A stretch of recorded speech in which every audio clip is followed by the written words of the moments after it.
and talk about something that I think it's important, given my background as a prosecutor, that we don't forget, and that is the attacks that we've seen, the unprecedented number of attacks on LGBTQ Americans.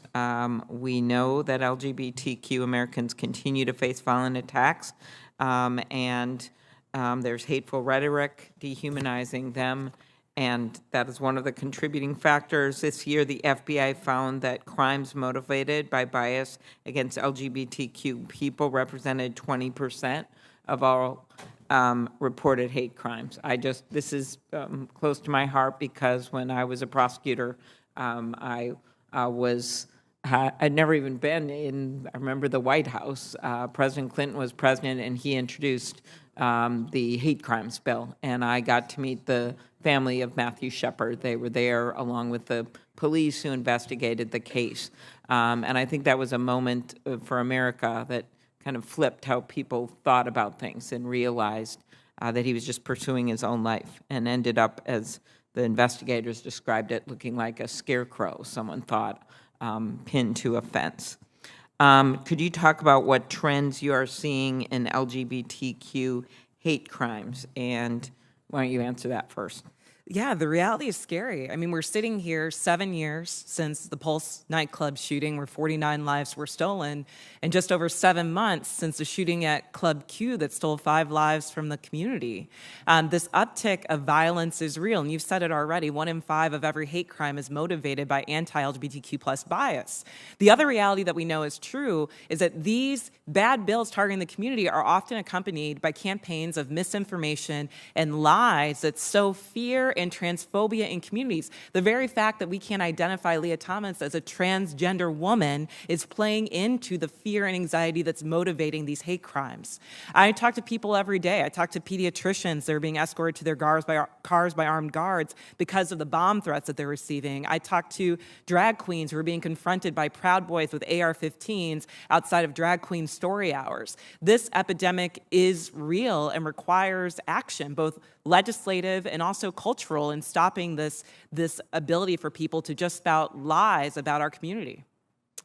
Thank you. You mentioned Minnesota in your opening remarks, and I think what we've seen over the last few decades, we have seen progress in the fight for equality. The bipartisan group that worked on the Respect for Marriage Act, led by Senator Baldwin, and we so appreciated her work and how she worked with people on both sides of the aisle to get that done. But half of LGBTQ adults still report experiencing workplace discrimination based on their identity. Could you talk about the Equality Act, why it's important, and specifically, are there still places in the U.S. where an LGBTQ person can be denied a home simply because of who they are? Is that correct? Yes, absolutely. Right now, there are only 23 states that have explicit non-discrimination protections on the books for the LGBTQ plus community. What that means is I could go into a restaurant in Texas and be denied service because I'm married to a woman. It means that some members of the community can experience discrimination in housing and getting access to federally funded colleges and programs. This is really a crisis. We need to make clear that in this country, there's not a patchwork of protections based on your identity. Every American deserves equal access to civil rights and non-discrimination protections. The Equality Act will move forward that into law. Mm-hmm. And I know there's major companies supporting the bill, that there's been a lot of support for it. One other question along those lines, are there still places in the U.S. where an LGBTQ person can be denied a loan even because of who they are? Yes, there are. Okay, very good. Could you talk about some of the progress? You mentioned Minnesota, but some of the progress that have been made in states on a state-by-state basis, which I think shows how, in fact, there are a whole lot of people out there who support the work of HRC and bills and state versions of bills like the Equality Act. I know that my state, as you mentioned, has been a leader. We were a leader on anti-discrimination from the very beginning. In 1993, We began protecting LGBTQ people against workplace discrimination. We were the first state in the nation to outlaw discrimination based on gender identity.